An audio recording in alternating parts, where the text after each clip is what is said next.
But we can't do it alone. We cannot do it alone. We have ATF, FBI, CBP, Border Patrol, Uvalde County District Attorney's Office. The list goes on and on and on. But the agencies I told you are the main ones that are assisting with this investigation. We want to know what happened, recreate the scene. That takes days, that takes hours, that takes time, a lot of information. Then we have to do a lot of interviews. So we just started. We started on Tuesday, today's Thursday. We're still grabbing a lot of information. We also, what's important to us, is why. Why did he do this? Why did he do this? Who is this man? The suspect. We're going to find out. With all the different agencies that are involved, we're working every angle that's available. And we won't stop until we get all the answers that we possibly can. So again, I want to thank these men and women that are behind us supporting the DPS and the Rangers. So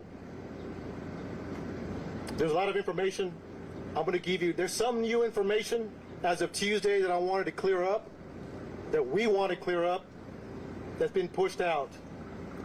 We'll continue to have updates in the coming days once the information is obtained and we're able to confirm and corroborate that. We want to make sure we're pushing out the right information. Early on, when we came in, we were receiving a lot of information from a lot of different locations. That's a baseline. You start there. We made some reports. But since then, we started doing interviews. We started working the crime scene, so we're cooperating. I want to share some of that. It's a small piece of information right now, but it'll grow within days. So please, thank you for being here and being patient with us. It means a lot. On Tuesday, May 24th at 11:28, suspect just west of here wrecks his vehicle, pickup truck that he took from his grandmother. He had just shot his grandmother in the face. She's alive. She's stable at this point. At 11:28, he's sitting there at the Bardage. He jumps out the passenger side of the truck. According to witnesses, he's got a long arm, rifle, and a bag. Later we find out it's ammunition. He walks around, he sees two witnesses at the funeral home across the street from where he wrecked. He engages and fires towards them. He continues walking. He continues walking towards the school. He climbs a fence. Now he's in the parking lot, shooting at the school multiple times. 11:40, he walks into the west side of Robb Elementary. According to reports, video we have obtained from outside, inside, and again, we're still combing through that, so bear with us. Multiple rounds, numerous rounds are discharged in the school. We're trying to get a number. We're in the process of analyzing that video. 4 minutes later, local police departments, Uvalde Police Department, the Independent School District Police Department are inside, making entry. They hear gunfire, they take rounds, they move back, get cover. And during that time, they approach where the suspect is at. According to the information I have, he went in at 11:40. He walks, and I'm going to approximate 20 feet, 30 feet. He makes a right. He walks into the hallway, he makes a right, walks another 20 feet. Turns left into a schoolroom, into a classroom. that has doors open in the middle. Officers are there, the initial officers, they receive gunfire. They don't make entry initially because of the gunfire they're receiving. But we have officers calling for additional resources. Everybody that's in the area, tactical teams. We need equipment. We need specialty equipment. We need body armor. We need precision riflemen, negotiators. So during that time that they're making those calls to bring in help to solve this problem and stop it immediately, they're also evacuating personnel. Not say personnel, students, teachers. There's a lot going on. A lot complex situation. They're measuring. Approximately an hour later, U.S. Border Patrol tactical teams arrive. They make entry, shoot and kill the suspect. But you also had a Uvalde County deputy and Uvalde Police Department that made entry and killed the suspect. Immediately, numerous officers. Now it turns into a rescue operation. How do we save these children? How do we save these children? Some made it out. We don't have a hard number yet, but that was a goal. And then continuing, making the area safe continued. It's a lot of moving parts afterwards. But during, they were taking gunfire, negotiations, and developing a team to make entry to stop them.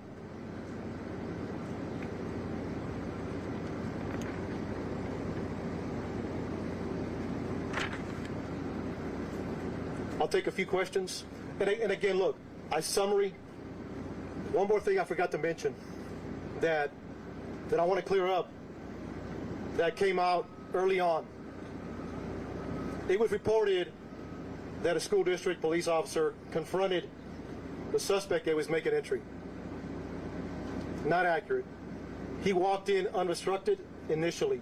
So from the grandmother's house to the bar ditch to the school, into the school, he was not confronted by anybody. To clear the record on that.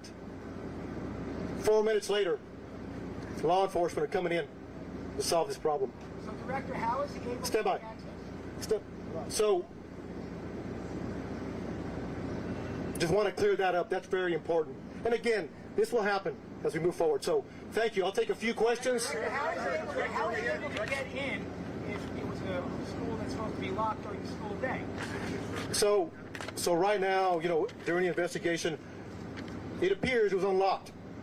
So we're going to look at that and try to corroborate that as best as we can. You know why? How many gunshots were there? You know why it was unlocked? I do not. Hey, please, one at a time, and we'll address as many questions as we can. So let me finish this question. One at a time. Announce your name and announce your network. Okay? Let's be respectful, please. My name is Josh Margot, and how do you know why it was unlocked? So, Josh, thank you for the question. So right now, it appears it was unlocked. Like I said, it goes back to the investigation. It takes time. We will find out as much as we can why it was unlocked, or maybe it was locked. But right now, it appears it was unlocked. So thank you. Yes, sir. Can you say at one point when he was inside there, among the things you were attempting negotiation, was he responding to negotiation? And in that period of time, was there continued gunfire? So during that time, right now, according to the information we have, the majority of the gunfire was in the beginning. In the beginning. I say numerous, more than 25. I mean, it was a lot of gunfire in the beginning. During the negotiations, there wasn't much gunfire other than trying to keep the officers at bay. But that could change depending once we analyze the video. But right now, according to the information, he did not respond. Director, I am Yamas with NBC News. My question is this: was there a school officer on campus, and was that school officer armed? Because that's what we've been told. So at this time, no. There was not an officer readily available armed. No. Was there an officer? No. Nothing. I can't answer that yet. I'll circle back with you. Again, as we do that investigation, we have all these questions we want to answer. So, but I'll get back with you, sir. Yeah. There's a 12-minute gap. There's a 12-minute gap from when he crashes his truck to when he enters the school. 12 minutes. What happened in that 12 minutes? So you got to understand, 11:30 is the information we have at this point that we can confirm. 11:30 a.m. the PD gets we got a crash and a man with a gun. And then you have responding officers. That's what it is. If it's 12 minutes, from 11:30 to 11:40, that's the information we have right now. Look, at the end of the day, our job is to report the facts and have those answers. We're not there yet. Over here, over here. When was the first 911 call? Say it again. When was the first 911 call? How long So- did it respond to the scene? So right now, the first 911 call is at 11:30. I will get the time what it took to respond. So we'll have that answer. Yes. Could. There's a lot of possibilities. There's a lot of possibilities. Until we receive an interview, because there was numerous officers at that classroom, numerous. Once we interview all those officers, what they were thinking, what they did, why they did it, the video, the residual interviews, we'll have a better idea. Could anybody have gone there sooner? You gotta understand, small town. You have people from Eagle Pass, from Del Rio, Laredo, San Antonio responding to a small community.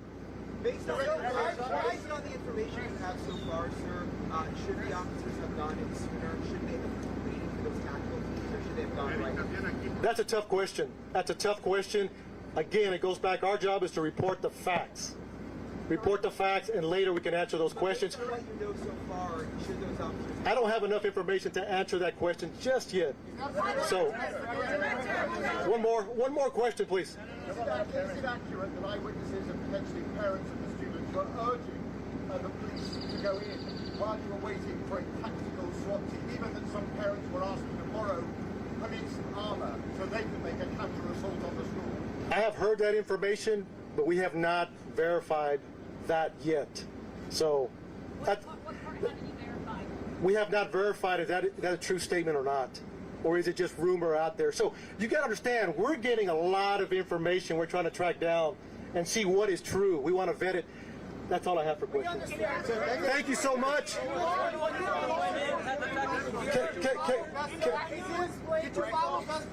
Hold on. Hey, hold on.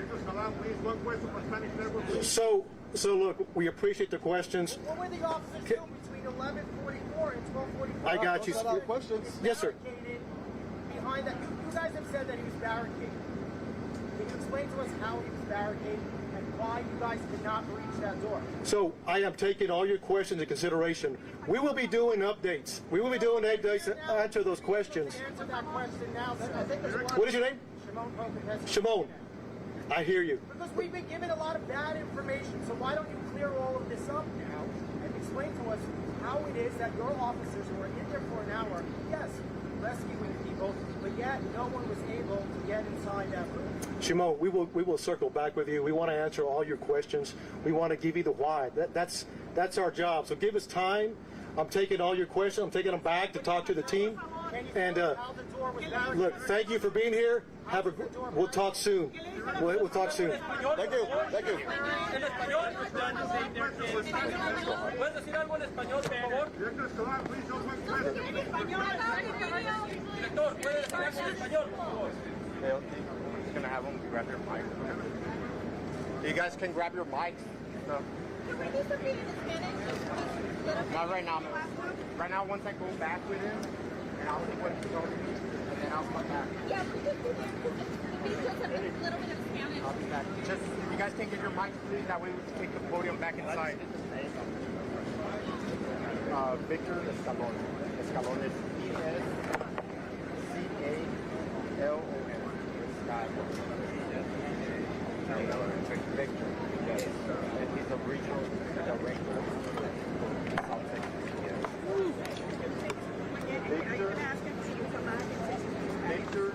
calor. So once I go back inside and I talk to him, if he allows me, then I'll